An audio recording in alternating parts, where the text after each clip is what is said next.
John Dewey, the most prominent philosopher of education in American history, believed that experience plus reflection equals growth. If we don't reflect on our collective experiences, growth is not possible. Remembering is actually a power. It makes us whole. We live on in memory, and that is so important to people to hold on to those memories of loved ones and shared experiences. If we can't remember those moments in time, it's hard to remember a life we've lived. Stetson University is a place where learning and values meet. And remembrance and memory are important values to this community, to any community of learning. All of our collective memories create the soul of this place. And that's all built up by the power of memories. As a university that's been in existence for 140 years, it's really important that we think through critical moments in our history. We almost lost such a story at Stetson University. 45 years ago, a tragedy occurred. We were up on this mountain on January 15, 1979, and everything changed. 41 of us went on a study abroad to 6 countries. And what started out as a very exciting day on the ski slopes just turned into a tragedy when an avalanche took the lives of 3 of our Stetson colleagues and friends. Katy Resnick, Scotty Finland, and Dennis Lawn. But we were just stunned. We didn't know what to think. I didn't know what to think. There were very few of us that had dealt with any kind of death whatsoever in our 20 or 21 years. It was devastating, and it's definitely a story that's fallen by the wayside. It's really been years for me to process it, and even today when I'm here, I can hardly believe that all that occurred. This memory was almost forgotten, not because it was intentional, it was almost lost to time. If you lose your history, you lose connection with your history, then you can lose your culture, and then you're rudderless. When I learned of this story, I felt it was absolutely critical that we support this effort by alums and our faculty and others that want to make sure that this story is told fully and completely at Stetson.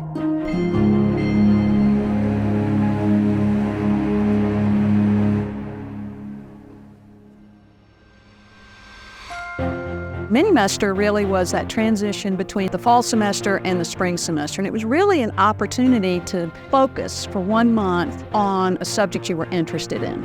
And in my case, I had the opportunity, amongst others, to go on the business school program to Europe. And this is 1979, and this is the greatest thing ever. We flew into Rome, then we went from Rome to Florence, and then Florence to Innsbruck, Munich, then Paris, and then to London, ended in London, and then back to New York. And they had planned this marvelous trip where we would be introduced and going to international businesses. It was just hugely exciting.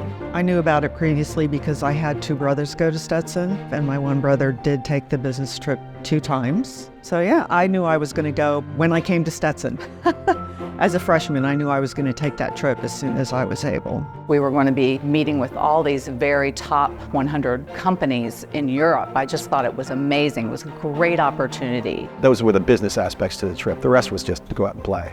And that's what we did. Well, Minimester was always just an opportunity to enjoy the social aspects of being a college student at the time. It's interesting because a lot of us maybe didn't have an interest in the business school until it came time for the European trip, and suddenly we're all interested in business. And the head of our accounting department and the dean of the business school were the chaperones for the trip. Mr. Masters, who was the beloved accounting professor, he was loved, respected, and if you were in his program, slightly feared in a healthy way. He was not a man to suffer fools lightly. When he was accounting professor here, he was one of the best in the state, if not in the country. He's almost a mythical figure. He ran an extremely tight ship. You had a lot of respect for him. I was one of his accounting majors. By far, I was not one of his best accounting majors. I have, recurring nightmares that I didn't study for a Joe Masters test, and then I'm going in blind. And I'm sure a lot of other accounting students have that same recurring nightmare. And Dean Furlong was somewhat the same way, and I had a class with him early on. Dean Furlong had been at Stetson forever. He'd been the former football coach. He was the dean of the business school, well respected. One day I was in the dean's office. He said, "Karen, we're all talking about going for winter term in January. Are you planning to attend? And I had shared with him that due to family finances, it wasn't going to be possible. And a few days later, he called me into his office and he handed me an envelope. It said, "You are now going to winter term," and it just said, "an anonymous donor." And so I got to go to winter term. Joe Masters and Team Furlong were exceptional.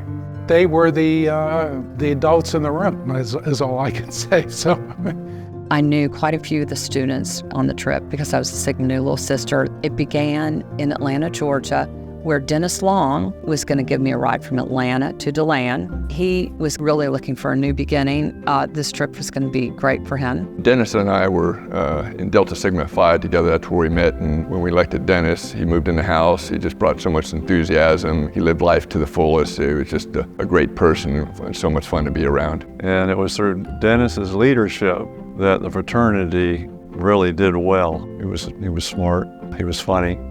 He cared a lot about people. From the time that I was little, Dennis was really one of my best friends. He was, and always will be, one of the best friends I ever had in my whole life. We had a good childhood. He really enjoyed life.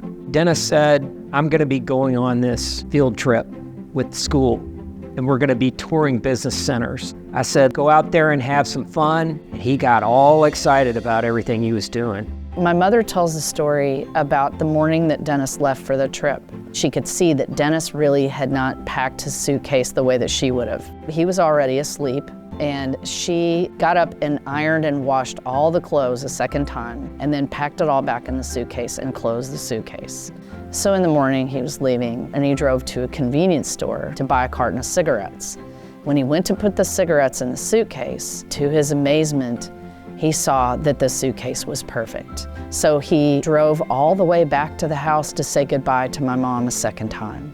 So that was how they say goodbye. He was right at the very height of his life. Imagine being that age, being in Europe, in one of the most beautiful places on earth. It was a really big deal, really, for everyone to go on this trip. We flew to New York City and then flew to Italy. We drive by the Coliseum. I can't believe I'm seeing something that I've seen in history books, that I've heard about gladiators. We're out on our own. We're having to figure out where to eat. We don't speak the language. We're laughing. We're saying, "What did you do? What'd you do?" Florence made a really big impression from an artistic side or cultural side. I remember a lot Joe Masters was really passionate about that. Sitting down with him and his wife, it was great. It was like sitting down with your grandparents. He knew all the spots. Go see that, go see the Pantheon. There's a nice restaurant over here, you should stop in there. And it was great. We were just always doing things. I don't think we slept very much. You were on tours with the school. I mean, the school made sure that it was a business trip, that you became educated from it. But there was enough downtime. If you can imagine a bunch of fraternity brothers in Europe, and a lot of us in Europe for the first time, there's a ton of stories that cannot and probably should not be published, but let's say we made the most of our time. And Scotty, Finland, was a member of Sigma Nu. I knew him well, and he was a great guy. He was having a good time on the trip. Scotty Finland was a good friend of mine, tremendous athlete, very reserved, pensive almost, but with just a wicked sense of humor and a wicked smile. He was the silent, quiet, never get caught kind of guy. And everybody kind of hung stuff on me, which was generally pretty accurate. Scotty and I, we became roommates for our freshman year in the dorms, pledged Sigma Nu together. He was a leader on and off the field. Back then there was a commercial, Sara Lee is a bakery, and the statement was, "Nobody doesn't like Sara Lee." And that was the same thing with Scotty on campus. Everybody loved Scotty. There was no ego there with him. Nothing was about Scotty. What would have happened also in that era is there would have been an election. And we all knew inside, you didn't even have to verbalize it, that Scotty was going to be the next commander of the fraternity. He just had a calm spirit about him as well. A strong friend. We connected from the first day. When you're in a pledge class like that of only 5 or 6, you're pretty tight. Scotty Finland was my first cousin. Our families were very close. I went on the business school trip to Innsbruck in Minimaster 2 years earlier. My trip was a highlight of my life, and I just knew it would be for him. There were a number of Sigma Nus that went with me on my trip, but far more went with Scotty on the trip in '79, and I knew they were just going to have a terrific time. It was a great group. Oh my gosh, those were just such great times. I don't think we realized how fortunate we were to take advantage of what the school had to offer us. My roommate, Katy, proposed to his wife in Pisa. We were engaged on that bridge, and we bought our wedding ring from one of the vendors. Joe Masters, he offered if we would get married while we were in Europe with him, he'd arrange for it at one of the major cathedrals like Westminster Abbey or Notre Dame. I don't know whether he was capable of doing that, and we turned it down, but he did make the offer. I was very excited to go on the trip, to go to Europe, and to do it with a lot of people I actually didn't know. I had a lot of fraternity brothers, but then other people like Katy I just met and became friends with there. Katy was a very independent soul. Now, most of the people on this trip to Europe were seniors, but she was only a sophomore, and I said, yeah, you know, if anybody could weasel their way into a trip that was intended for seniors, it would be my sister Katy, because she just was determined she was going to go. And she was going to make the most of the opportunity, and a number of people said that to me. On the bus, for instance, when they were traveling around Europe, every day she sat next to a different person so that she could get to know them. 6 of my Pi Beta Phi sisters went on the trip, and Katy was one of them. She came to Stetson as a transfer student, but the impact she left on everybody she met was amazing. How do sisters remember Katy? She is the main reason I became a Pi Phi. I wanted to be a part of the love and warmth I knew she had. Her gentleness, unselfishness, cheerfulness, understanding, and compassion. Katy was caring and sincere. Katy was absolutely always there when you needed her, happy, grabbing every bit of life that was possible, a friend and sister, and always giving. She was a kind soul who always had time to listen to you, and she truly did listen. There wasn't one of us that wasn't really happy that we knew her for the time we did. The night before she left on this trip, I called her and I asked her how she felt about it, and of course she was excited and told me some of the cities they would visit and all those kinds of things. So I did get to hear that and to say, you know, bon voyage, be safe, we'll see you when you get back. I have always been grateful that I got to say that before she left, though. It was actually an extremely cold winter for Europe. It snowed in Rome, and they said it had not snowed there in years. So that was kind of a prelude to what we were going to face in Innsbruck. And then we came to Innsbruck because that was going to be our free day, no business travel, and we were going to be able to ski. And we get to Innsbruck, and oh my God, I think I'm in a Christmas card. It snowed 3 feet that night. I'll just remember it was maybe the prettiest scene of the whole trip. Pretty much everywhere in town where you are, you look up and you can see Sea Group. It's such an amazing mountain. It was pretty intimidating coming here and going up the very steep chair lifts. We were all very excited to see either snow or to ski. Most of us, of course, being from Florida, were very much looking forward to that. So everybody was talking, are you going skiing? Are you not going skiing? I was not that fired up to go skiing because I'm not into the cold weather, but I was going to try it. I thought I'd enjoy it. Innsbruck was one of the highlights for a couple of people on the trip. One of them was Dennis Long. Although he was from Louisville, he was a pretty good skier. I was from the Midwest, had never been on a ski slope in my life, and I needed a jacket, something. I wanted to go so badly, and all I had was a long coat. Katy lent me a jacket, so I was able to go because she lent me a jacket. I hadn't planned in advance for that. The first day, a lot of people went into the town, and I did that. And I didn't realize it, but some people had actually gone skiing. Somebody said Scotty went skiing the day before. Scotty had never skied before. And the day before the avalanche, he took to it just like that. Incredible. He was a natural up there. He was, you know, we're still at the bottom of the hill trying to figure things out, and Scotty's off ready to go, having the time of his life. We went up to ski the first day, and they let us ski for a little while, but then they closed us down, and we had to come back the next day. The next day, there was not a single cloud in the sky. The results of the blizzard had to be 3 feet or more of snow. We woke up that morning to get on the slopes. They said, nope, no skiing today. We were devastated because this was going to be our fun day. And they say, hey, listen, you can't really go skiing until we're worried about there's too much snow, it's wet, avalanche, and I'm like, whatever. Okay, fine. They received 2 more feet of snow on the mountain today. When we first arrived at the trolley station, George came down and said that we could not ski because there was too much snow. And we're in the cafeteria eating. I'm sitting across the table from Dennis, and we knew we were not allowed to go out because they were concerned about avalanche conditions. And Dennis said to me, all you have to do is swim with it like a big wave. He looks at us and just says, you know, my father told me that if you're ever in an avalanche, you should swim like you're body surfing to get out of it. And that resonated with me because I'm born and raised on the ocean. And the other that I recall was that he said you want to cup and cover your nose and your mouth so that as the snow packs around you, when it stops, you have a little area to breathe and to work with. And that was the last time I remember talking with him. And that was a very haunting thing. I always wondered, did he have that thought in his head? I don't remember how many hours it was, but I remember we were all very antsy. That's when the decisions were being made to go ahead and allow us to ski. My job was, I was responsible for the cable car and for all the doing on that place.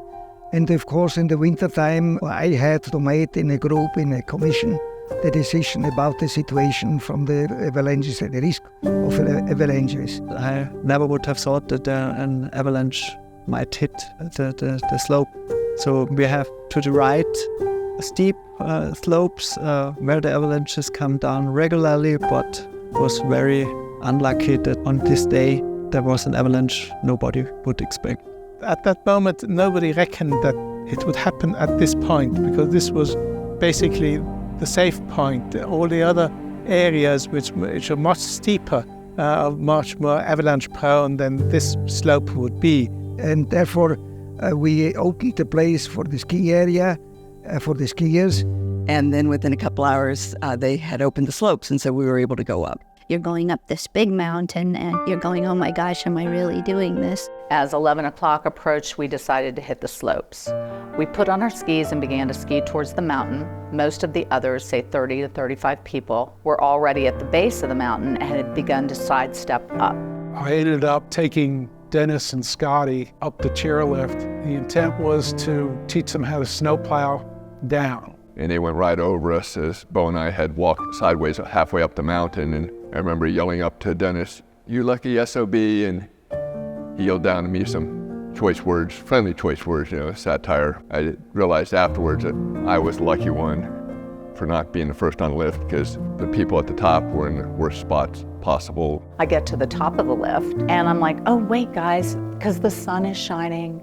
It's really pretty. You're like, oh my gosh, let me stop and take some pictures. So, I stop and take pictures.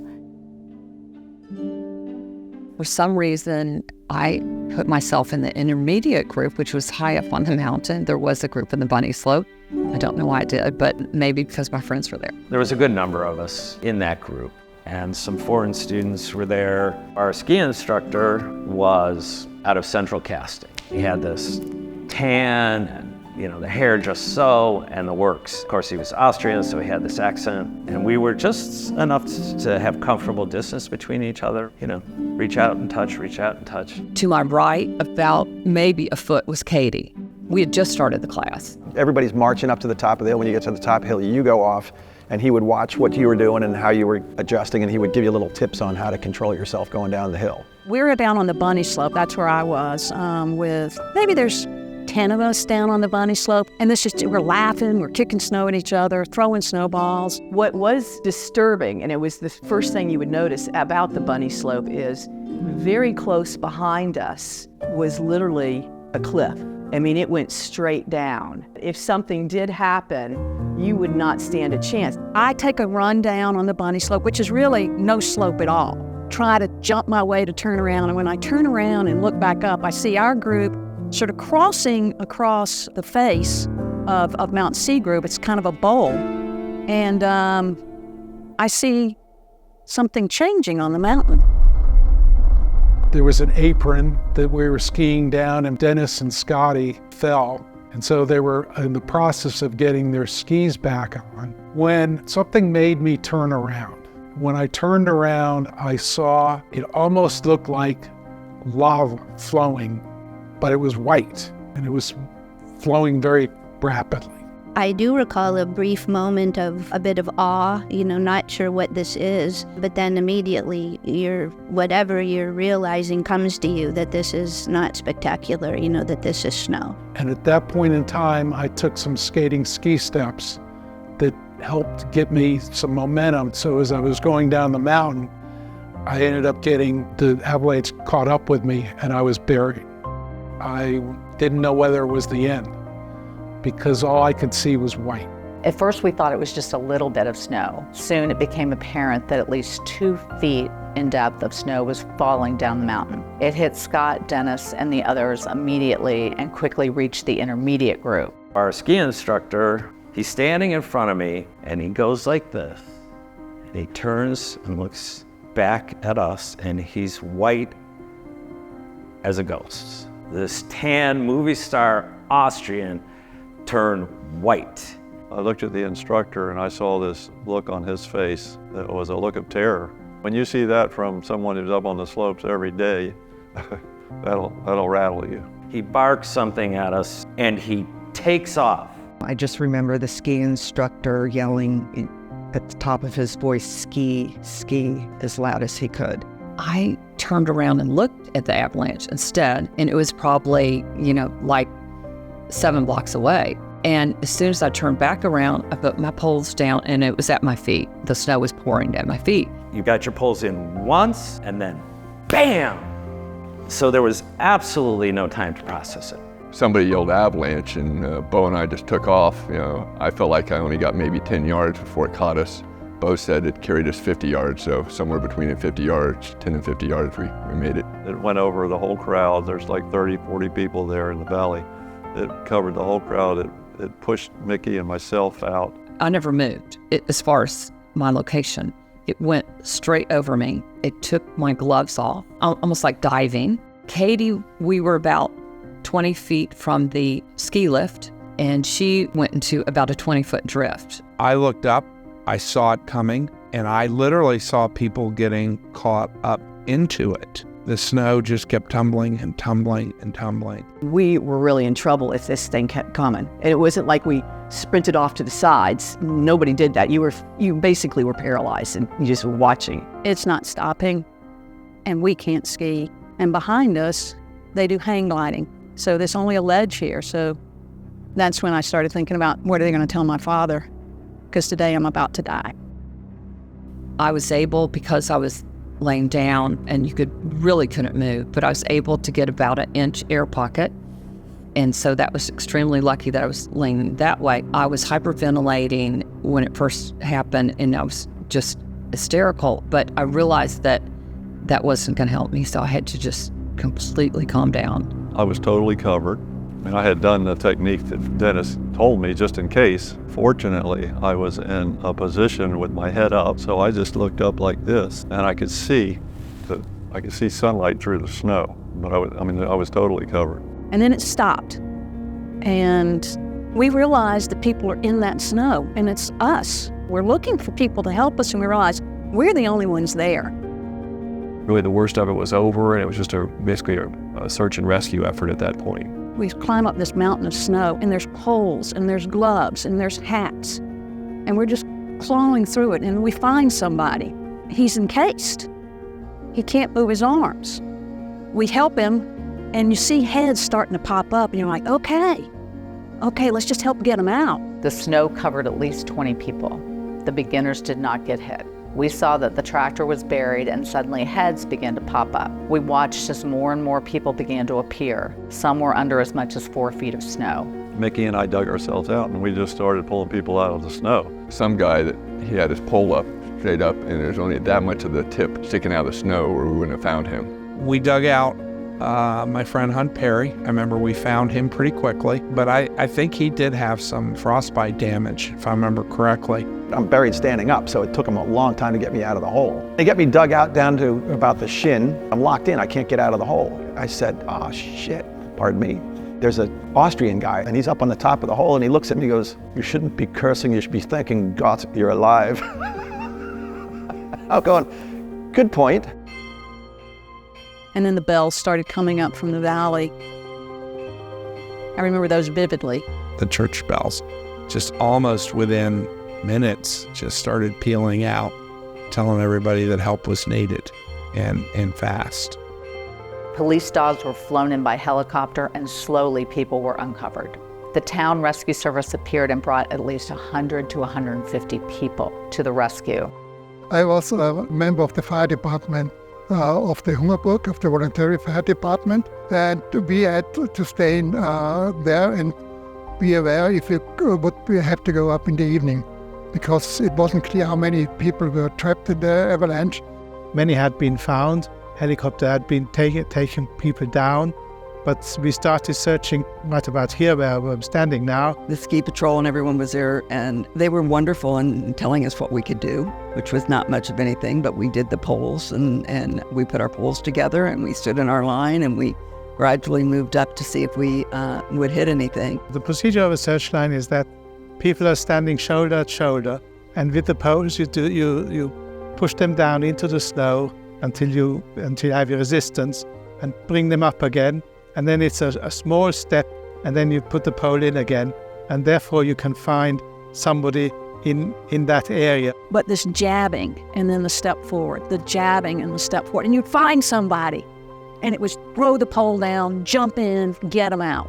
It was just exciting to find somebody. The first person to get to me, they want to dig me out, right? And I go, I'm good, I'm okay. There's others, go find the others. I was under for 30 minutes, and I prayed and I thought about my loved ones. Then we heard the dogs and could hear people talking, and I knew then that I would be rescued. I was able to get an air pocket and listen to some voices, and so people were able to talk to me. They were able to grab my arms and pull me out. They couldn't get me out because someone from South America his leg was wrapped around my leg. So they couldn't pull me out. He was down another 6 feet. They did get me out, and they got him out and went to the hospital. At some point, I realized that Dennis wasn't around. And so he quickly became sort of the focus of what I was looking for. And they start wanting to get us off the mountain, and we're struggling with, we don't have all our people. When the rescue crews got there, they had us go inside. And I remember a few of the guys being angry because they didn't want to go in. They knew people were missing, so we, looked out the big windows, and we were able to see somewhat what was going on out there, although we really couldn't tell for sure. So all these rumors were flying, who is that? Who is that? I mean, I guess that wasn't really something in my mind, that I was thinking that somebody wasn't going to come out. You're like, okay, they're rescuing, they're out there, it's going to be just a matter of time. I don't remember the timeline. I do know that he was found. I remember him being sort of pulled out of the situation. I think he was taken away for further assistance if there was any way for revival. About an hour and a half after the avalanche, Dennis was found. His body was face down in the snow, as if it had hit him from behind and knocked him face down. We saw the rescuers pumping his chest and giving him oxygen. Barb B and I ran out to Stuart to see if Dennis was okay. Stuart was sitting in the snow, crying, and told us that Dennis was dead. At some point, I know I was asked to identify Dennis's body. And so that was a very tremendous thing. So that was difficult. 2.5 hours after the accident, they found Katy. Someone who had helped uncover her said that she was blue. Mimi said that Katy had been skiing right beside her and that she couldn't understand where she was. I was just terribly upset about Katy because she was right next to me and just wondering about it. And it was kind of hard to comprehend for a few days to really understand what happened. The rescuers are doing everything they could. They had bag valve masks they're trying to breathe for. They're doing chest compressions and all these kind of things. And she's just lying there in the snow. And it was just, I felt so helpless for her. And I remember they were herding us off to go down the chairlift. And I look over and I see Scotty. And he had this beautiful Irish sweater on, with prints on it. His eyes were closed. They were beating on him. Scotty was the last one found. And my recollection is they found him farther up the mountain. And I remember they had part of him exposed. He was vertical. He was just like as if he was just covered. Other than the fear of knowing an avalanche was coming, I don't think he suffered And there's a saving grace to that. But avalanches are very common here. I mean, we have avalanches every year. Different sizes, large sizes, small sizes. This was basically a very small avalanche, but it was a very disastrous avalanche. It was a shock for us, yeah, but it was a shock for all Innsbruck. There are different places where you could imagine there were avalanches or could be avalanche, but no one thought that on that spot could be an avalanche. I think it's part of living here, avalanches, so we can't control nature 100%. I remember being on a car of like 12 students going down what was just utter silence that trip. Dean Furlong and Mr. Masters came back and they said the names. They said Scott Fenlon, Dennis Long, and Katy Resnick died today. And we all just, tears flew out. Just the finality of them saying that and their tears. And these people we revered, these are wonderful professors. And they were just so human, and they were hurt just like the rest of us. None of us are made for this. There's no class to go to deal with this. And Joe dealt with it so great, from the human side, the being under control side. And if I had to guess, he probably needed closure. We were like their flock, and this was, a terrible event. And I think that really weighed on them probably the rest of their lives.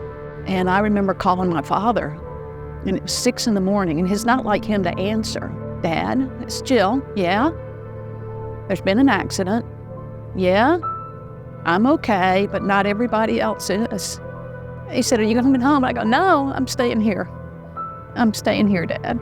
There's nothing I can do at home, and I want to be with my friends. I do vividly remember the people of Hungerberg were amazing. And as we walked out of the inn and up the hill, the streets were lined with residents holding candles. So our whole walk up the road was just candlelit with people acknowledging their grief for us. The town had put a church service together in this beautiful little chapel. It was simplistic and ornate all at one time. All of the fire department attended the service, and then we saw the students, of course. I do recall, kind of walking to the church as a group and the somberness of it, but also appreciation and the love for the people that were there. And they were sharing, obviously, our grief and our sadness. To be able to go in there and reflect on the 3 who died. I had gotten to know Katy. I will always wonder why she was a foot away and she died and I didn't. So, I often wonder about that. It was hard seeing someone your own age that had their whole life ahead of them not get to live their life out. And you don't expect that to happen when you're 19. I don't know why I stopped to take the pictures, because we could have skied and we would have been in that same path that Dennis and Scott were in. Why them? Why not me? And as the years go by, that's just a question I'll have to ask someday when I get to the other side. When the news first came out about the avalanche, it wasn't just affecting the people that were in Innsbruck. It was people on campus here. It was for all of us, the Stetson community, wherever we were. I was one of the fraternity brothers left behind at the house over mini-mester, and just happened to be walking through the downstairs and the phone rang. And if I recall, it was a student that was calling to check on one of our other fraternity brothers to see if they had heard what he had heard. 3 or 4 different people had heard something, was passing it along, but no one had, complete information. I came back to the Sigma Nu house, and my wife, then girlfriend, she was waiting for me and had been to give me the terrible news. Very difficult as a young person to understand. I get a phone call, and I was told to be in the sorority's apartment in 30 minutes. And our president, Debbie Welsh, she kind of spills it out. I don't know how many people have been buried in the snow. I don't know how many people they've found. The only thing I know is Katy, Scotty, and Dennis are dead. It was really emotional for me when it happened, because I was supposed to be there. And I know I would have been on the mountain next to Scotty and John. And I realized that there was one of our sisters that isn't in the room who happened to have dated Dennis for like 5 years. I ran to her room and all I could blurt out was, "Dennis is dead." And she looked at me with shock and disbelief and horror, just all wrapped in one. And all I could think is this really true? It was horrible. You know, we were all 20-something years old, 19 to 21, kind of shattered our idyllic lives here. There was a profound sense of sadness. I could see it in my classrooms. It was shattering really for the community. We were studying in Cologne, Germany at Eurocentrum. The scenes they were showing on the news report were very familiar. I immediately recognized the mountain because I had been on the Stetson business trip 2 years prior. I got a hold of Liz Little. She was a sorority sister of Katy's and she was close with her, and she just knew even before it was confirmed, she just had a feeling that Katy was among the three. My then husband, my first husband, walked into my classroom just out of the blue, and I said, "Oh, what are you doing here?" He said, "Your mom called, and I've just had to come and tell you that your sister's been killed." I was in an exam, and I didn't feel like I could focus, but I felt like the reason for that was something unusual. I looked at the window at the end of the room, and I almost imagined like a beam of light coming in. And I was like, wouldn't it be weird if the reason that I felt this way is because somebody died? Dad was on the phone, and Dad was a strong man. I never really heard him get too emotional, but he was in a real weepy voice, and he said, "Clay, Dennis has just been killed by an avalanche in Austria." I said, "What?" I said, this kind of thing just doesn't happen. We all went into total hysterics. My sister went into hysterics. I can't believe, I had a brother and now I don't. I couldn't believe it. 3 days after the accident, we gathered as a community at Stetson. There was a service in Elizabeth Hall. I can remember how full the chapel was and just how emotional it was. After the avalanche, a bunch of us had to make a decision, what are we going to do? That was a real tough decision, and Dean Furlong, he and Joe Masters decided that he would be the one that would come home and that Joe would stay with the trip, with whoever wanted to stay. And I'm like, wow, the trip's gonna go on. I just can't wait to get out of here.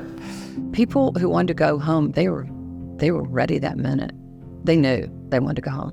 Scotty was my roommate on the trip. It was a no-brainer. It didn't seem like it took long for me to make that decision. The fraternity brothers, all but one of us needed to stay, and we appreciate that. He was skiing with Scotty, but the rest of us were going to fly home. I decided to stay on the trip. I thought it was important for the group to stay as much together as possible. Sometimes it's easier to work things out than if you went home and you were by yourself.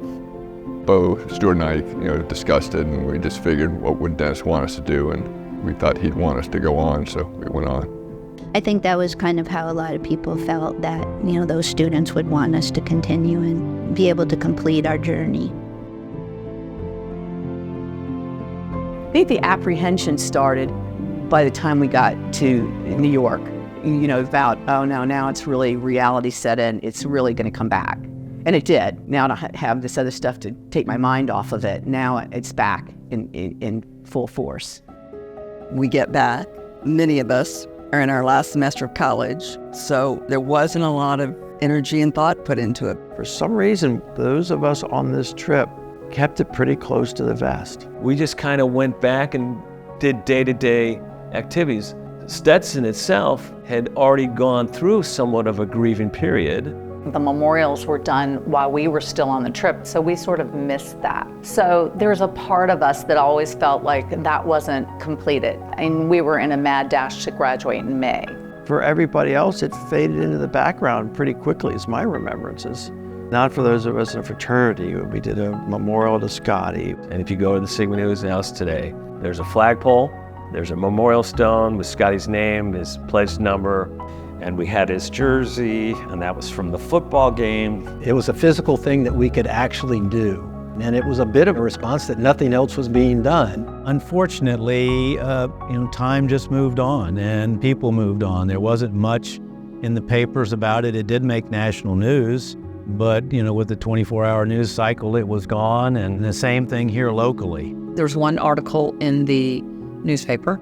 That was it. And then we never gathered again. I never sat down with somebody and said, what did we just go through? That never happened. That conversation never took place. I was stuffing it, I will say that. There was no doubt I was stuffing it, and I probably have for a long time. I didn't dwell on it, and I definitely did compartmentalize after the fact, because that's just how I dealt with it. There was nothing to say. That's what it felt like. There's nothing you could do about it, and there was nothing to say. And I just didn't talk about it. I really didn't. It's kind of tough to talk about. It really is.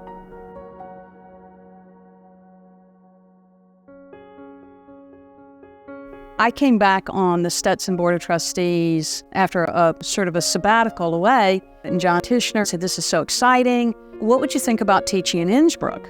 My wife, Mercedes Tishner, and I are the co-directors of the current Stetson program in Innsbruck. And I go, "Well, I've been to Innsbruck." And she said, "I got to show you something." She pulls out this yellow, tattered piece of paper, and she says, "These are my friends who died." And I said, "John, do you not know about the avalanche from 1979, where 3 Stetson students were killed?" When I heard about the Innsbruck program, I'm thinking, isn't that wonderful? We have a program in Innsbruck in memory of what happened here. And I asked them, and they're like, "What? No." I'm like, "What do you mean there's no connection?" And they're like, "No, not really." This was a tragedy that I should have known about. The Stetsons should have known about. We have to remember these kids, because these are the same kids that Mercedes and I take every summer. It was painful for me to see and realize that Stetson had forgotten. The story just wasn't widely known and wasn't widely circulated throughout the years. I had been at Stetson for almost 2 decades, and I had never heard of the avalanche story. I didn't realize that it had been completely forgotten. I have told many family members over the years, I was always surprised why there was never a memorial at the university. I was very surprised that even people in administration didn't know about it. And even quickly after, not just 45 years after, but I think there were people 5 years after who never heard of it. I came back for homecoming about, 15 years later, but they still had Scotty's jersey hanging in the Sigma Nu house. And they were having a party, and I'm up there and I'm looking at the jersey, and I'm with these younger guys, and I don't think they have any clue why that's in that case. It was amazing that nobody knew about it, but I wasn't amazed that nobody talked about it, because I didn't talk about it. Other than sharing it with my wife, I'd never shared it with anybody who wasn't on the trip. It's not really something that I talked about with my children. I don't know, we just, they knew about it, but I never really went into details. And it's just started to sound like nobody talked about it. So if nobody talked about it, nobody knows about it. And we started asking ourselves, how can we forget this? And then we started talking about soul and the things that we forget and the things that we push back and the things that we don't go touch in our past. I reached out to Susan, who was standing next to me on the mountain. And I'm like, "Well, Jill, you're hit the right time, because I've been thinking the same thing. We're all around 65. If we don't do it now, when are we going to do it? It's been 44 years, so." I came over last year, which was the first time I'd been here since 1984. I taught a course on leadership, and I decided pretty quickly we were going to talk about how do the students lead from the bottom up to have Stetson touch its soul. What they did not understand and what frustrated them the most was a story like the avalanche story. Why didn't they know about it? They really were asking questions. Jill, you talk about soul of Stetson, but souls require you to remember. I was surprised that the story hasn't been told, especially since a lot of my friends at other universities have memorials for tragedies like this that have occurred. or even just verbal memory that's been passed down from student to student of things like this. Being in Stetson, I want to be remembered for what I did. I feel like remembering is what makes us human. So it's just important to remember them. And so these students really inspired me to go back and say, not only is it time, but we need to start looking at Stetson's values. And we need to start looking at what else we've forgotten. There was a Leadership Stetson event going on, and that's when we heard Jill's first speech, like Soul Stetson. You know, it brought back memories that had been masked, for lack of a better term. As this effort to preserve this important history started to emerge, it became clear that a visit to Innsbruck was absolutely central. It's going to preserve the truth of what occurred. It's going to preserve the experiences that occurred.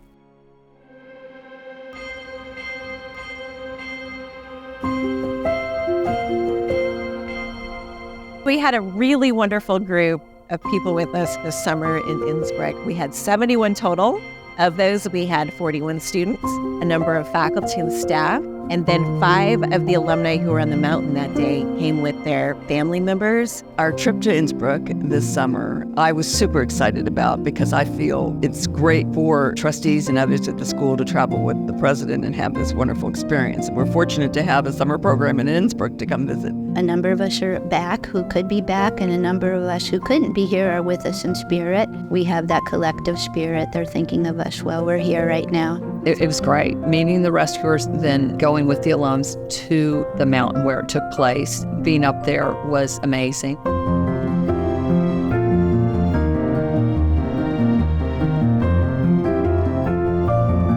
Today, when we have been here walking back to the situation where these things happened, it was a very emotional situation back again. A lot of the people who were up at the avalanche were about between 35 and 50 years old, so a lot of them already have passed away. I was happy and fortunate to get 2 people up there from the rescue to bring their experiences. I think that's really good for me to see how this reunion worked. For me to be able to talk about it on this trip with the rescuers was amazing, because we were all together talking about it, and they were filling in gaps. I was filling in gaps for them. They had a criminal investigation into what had happened. We knew none of that. Helmut, who had been driving the snowplow, he never skied again in his life. He also became a leader in Austria for preemptive avalanche blasting. And he sort of credits our sacrifice for the change of policy in Austria. This meeting today was from the group. They have been very, very emotional from my side. And some situations from that day came over. It was an emotional feeling, really. Normally you don't see the people anymore which you have rescued. And it's just a great feeling to see them alive, and it's just a great feeling to see them. I saw many avalanches, and that's why we feel a lot with these students, attached with the Stetson University. This is the first time I'm back in Europe after 44 years. I have not been back since, but this is something I could not miss. I personally think there's nothing more meaningful to strengthen a group of people, because I think this travel together and this bonding strengthens the university. I realize I might not have ever been back to Innsbruck if Stetson wasn't offering this opportunity. This is really important to me to be here. I don't think I would have ever made the time to be here, and I'm so glad I did. So here we are in Austria, 44 years later. It's comfortable, it's warm, and it's Stetson. There's a remembrance here, whether it's tradition in these rooms. It's nice to be back after 44 years with the people I love from Stetson. One of the things that's been inspiring, fascinating, and frankly beautiful is the fact that our alumni are deeply committed to figuring out ways in which we can take the experiences that took place in Innsbruck and bringing them to our campus here in DeLand, Florida, to make sure that that history is preserved and that additional learning can take place for students not only today, but into the future. And from these calls and from these discussions, we said we want 2 things. We want a documentary and to honor our friends on campus. I think having a memorial is a great thing to do for those that died in the event. When we first even were coming up with, we would love to do some type of a memorial, the idyllic center of campus for anything. When I look at Stetson today, the artifacts on the campus are there for a reason. And there's this beautiful grove of live oaks, but there's something in there. And it's what's left of Holy Tower. It's the ruins of Holy Tower. It's just sort of like, you don't even see it. The little bit that's left there, you don't even realize it's there. And then we started thinking about what we heard the day of the avalanche, the bells coming up from the valley. And there's Holy Tower that had bells, and now it's Holy Stump. It's been lost. The music's been lost. We're really hoping to preserve memories. We're hoping to rebuild the tower, and we think that we can remember our friends by putting new bells in the top. Holy Tower is really part of the tradition of Stetson. The bells were sort of a reminder every day that you were in a unique environment. You know, it was all part of the atmosphere of Stetson at the time. The rationale for the building of the tower serves two parts. One is a memorial for Lincoln and Eloise Hulley. Secondly, to bring music to the citizens of the land. Students were taught how to play the bells, and they were played at certain times for the town as well as for the school. Much like the narrative of what occurred in 1979 in Innsbruck almost got lost, Holy Tower is also in peril, and we run the risk of losing that rich history. In 2004, when there were 3 hurricanes back to back, it caused significant damage, and there were parts of the tower falling down. A decision was made that it was going to have to be selectively demolished. It was documented in both measured line drawings and in photographs, so we'd have a permanent record. More than just a hope, it was an intent to restore the tower at some point in the future. To rebuild Holy Tower and to dedicate the bells to each of them is just the perfect memorial. It couldn't be nicer. So we visited the Grassmere Bell Foundry so that we could explore the idea of having 3 bells custom made to memorialize Dennis, Katy, and Scotty, as well as consider getting a full carillon to bring back to campus as a part of the Holy Tower reconstruction effort. They're making bells as I'm sitting here talking, and it's very exciting to see the craftsmanship they do. All over more than 100 countries of the world, bells are ringing from this town, Innsbruck, from our foundries. Talking about memorializing them through the tower is fabulous. The bells are quite significant, obviously, especially for those of us who were there, and hopefully they're there for eternity. It's a very moving idea to think that we're bringing the bells from Innsbruck to DeLand. It's like bringing the 3 students' memories back. When Jill first sort of introduced this project to us, I just thought it was a tremendous opportunity. I think it can be a great place for reflection for students and the DeLand community at large. The synergy that's been created between memorializing what took place in Innsbruck, while at the same time preserving a very important part of our physical history at Stetson University in DeLand, it's truly remarkable and inspiring. I think the reconstruction of Holy Tower holds great promise and hope to bring together parts of the DeLand community and perhaps even parts of Central Florida to celebrate in ways that we have not celebrated in several decades. We hosted a charrette on campus with our architects to build a community vision together about what we want this space around the historic restoration of Holy Tower to be. I was not prepared for a huge room of all those people and all the people on Zoom. We have alumni, legacy families, state officials, local officials, community members, neighbors. Everybody's opinion matters, and I'm so heartened to see that. I'm really looking forward to seeing what our students do in building their own traditions around the Holy Tower space. Having Holy Tower built back up would be a great way to just bring the community back together, a great way for us to reflect, for us to remember, and just cherish those past and new memories that we're going to build. Our current students are not only going to learn about the history of what occurred in Innsbruck, but it's going to be a very powerful space for remembering all that have touched Stetson in one way or another. It's about community and life and soul, and Holy Tower has to reflect that. We want to support Stetson's recognition that remembering matters and that it's part of the value set and it's part of what we teach. I'm really glad that now the alumni are coming forward and making sure that the story is being spread, and we need to make sure that the memory of those students and the memory of the Stetson values that go along with this event are passed down. It's important for us to not only create this memorial, but create this connection that all Stetson people can have. What we're trying to do is document things that have happened so that we are defining the soul of the past and the soul of the present. This project is a commitment. It's the university saying, yes, we will in fact preserve our history, and we will learn from that history, and we will grow from it. The documentary is really coming along. The first version of this was shown at Homecoming 2023. It's a very powerful experience. I was surrounded by where I was sitting with all folks who were on the trip, and we all knew each other. Some of us hadn't seen each other in 20 plus years. One of the beautiful things about this whole thing is that we're sharing stories that we had never shared about this incident. For a lot of people, something like this may be good because there really wasn't closure or to share the feelings with the rest of the campus for some of us. The few that had a little bit of trepidation or didn't want to relive it, I think they've come around to see that they don't have to relive the pain of it. They can relive the beauty of those three and the time they spent with the whole entire group there. I was working as hard as anyone out there to keep this wrapped up and duct taped in a box somewhere. But having the documentary, all of a sudden, everybody's on the same page.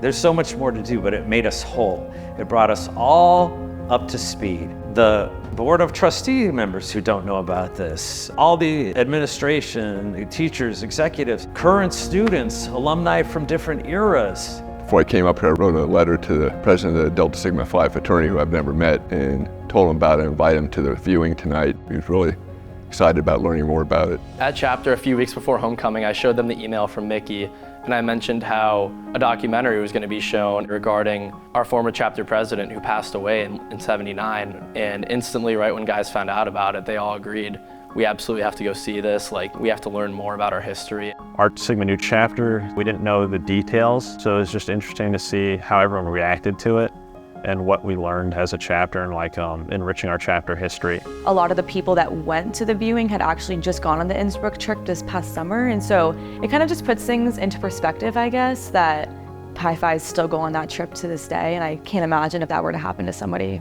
in my class. This summer in 2024, I will be studying abroad for Innsbruck. The documentary definitely played a big part in that decision. For me, this documentary was very interesting, and it really brings I think the community together in a way to know about this. I feel it's really important to tell this story across campus to remember people who we have lost. I lost a teammate myself this summer, Trenton Stewart, and I just wouldn't want his memories to go away. We've had 2 students pass away since I've been here, and to see that we're taking the initiative to preserve these stories and the histories, it's like a new thing for us to build on. A few of our students actually on their own decided more of our students should see the early version of this video, and they said, can we show this on Values Day? One thing that's really important for building cultures are the stories that we tell. I think if Stetson wants to have a culture that is ethical and is remembering things that happened in our past, then we need to tell the story. So Stetson is showcasing the first cut of the documentary around the United States and showing them in various cities. Watching the film, meeting the other people that were on the trip with my brother, this was a life-changing thing for me. It brought me so much closer to my brother, to his memory. I found out so many answers to all the questions that I'd always wondered. So this project has been a really amazing thing for me and my sister Kate. It's almost a miracle what they've done to try and memorialize this. It's really nice for the family to find out that their loved one, their family member, continues to have an impact far beyond what we knew and far beyond what you'd expect. If Scotty had survived and he were here today, he would be all behind this effort, and he would feel exactly like we do about the importance of remembering. I have no doubt about that, 100%. The fact that so many people kept it inside for so long, I think it's extremely valuable to have people share and open up about their experiences. The first time I saw the documentary was over Christmas. I watched the whole thing. I was like, oh my gosh, I have to tell my part of the story. It's important. You know, it just fills in another layer. For some of us who hadn't really been talking about it for 45 years, it's actually, it's helpful. It's been extremely beneficial. It gives me closure that I did not think I needed or that I would benefit from but I know that I benefited from it, so therefore I needed it. It really, really felt good to be talking to Craig and Hun and talking to Mildred. It doesn't even sound right, but I feel happy that I'm seeing these friends and, hugging them, and we're talking about it, and we're not alone, and we love the people who we lost, and we're remembering them. We're not grieving, we're honoring. Monday, January 15th, at 11:45 a.m., we cast the first bell. And I'd like to share that with you now. Today, we cast the memorial bell. It's exactly 45 years after a terrible accident was on the Seegrube on the mountain Innsbruck, an avalanche where 3 people died. And that's why I light a candle for Scotty, Katy, and Dennis. January 15th, 1979 changed our lives forever. May the music of these bells keep your memory alive. Scotty, Katy, and Dennis. And may the soul of Stetson ring throughout time. For me, it was very emotional when we cast the memorial bell. We all hope that the 3 can rest in peace. Also, the peace is for them that survived this terrible accident. It was a shock for everybody that something like that happened. It touches us very much. So it's a special symbol. It's emotional. This was traumatic to Innsbruck as well. John Tishner said, we need a plaque on the mountain because he wanted a place where other Stetson students could go and feel the connection between Stetson and Innsbruck, and the plaque mattered as much to them as it did to us.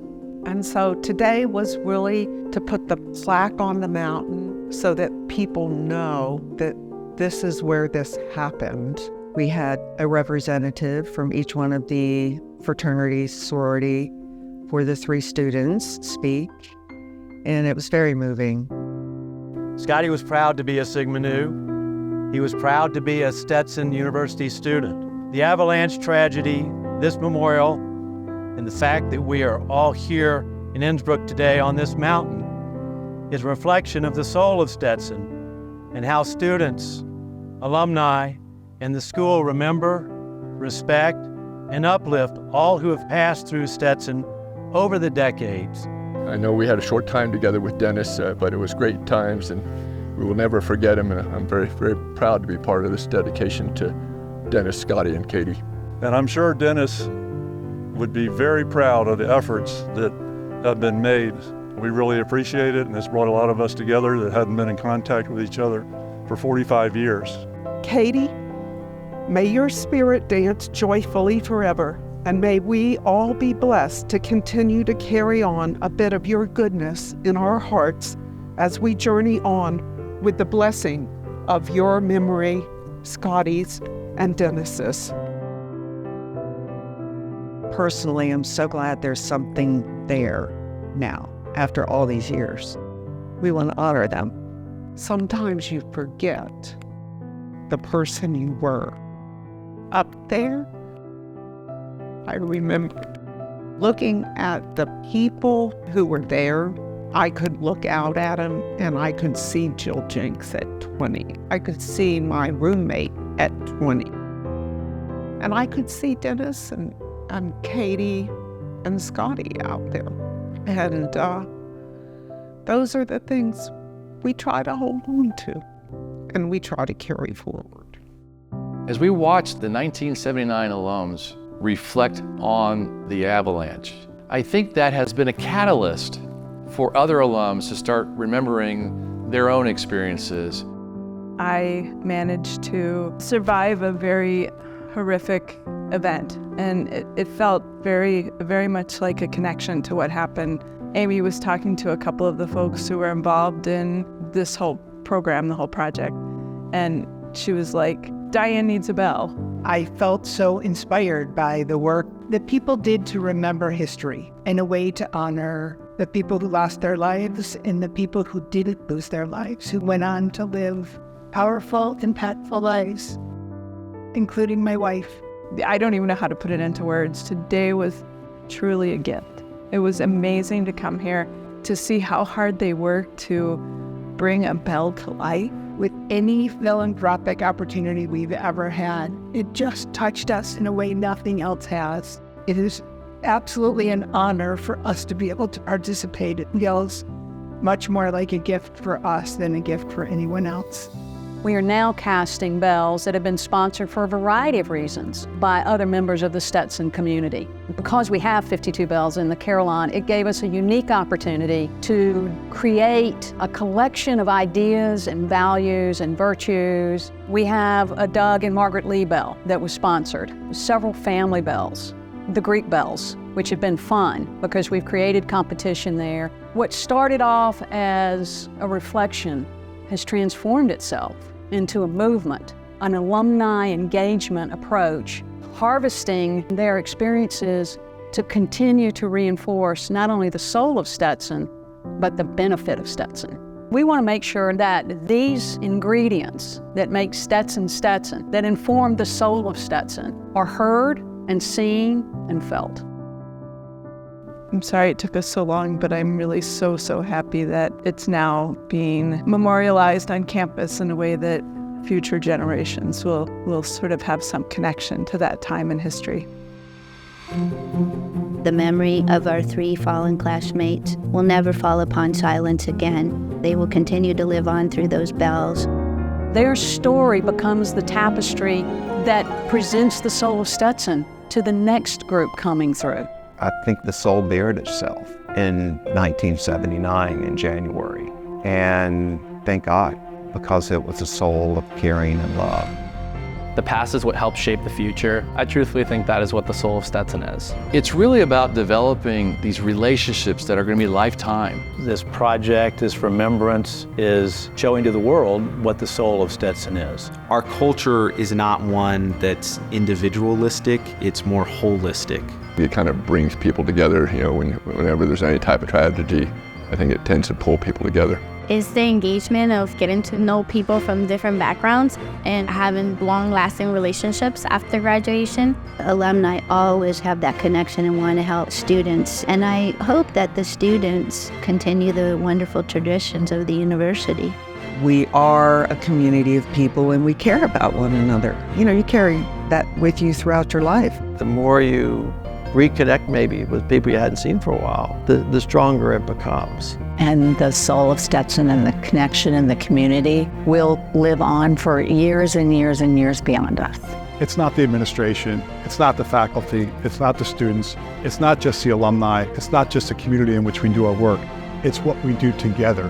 By hearing our stories, I hope that the incoming generations of students know their stories will be remembered and that their stories will be part of the soul of Stetson and form an even stronger foundation for the next generation beyond them.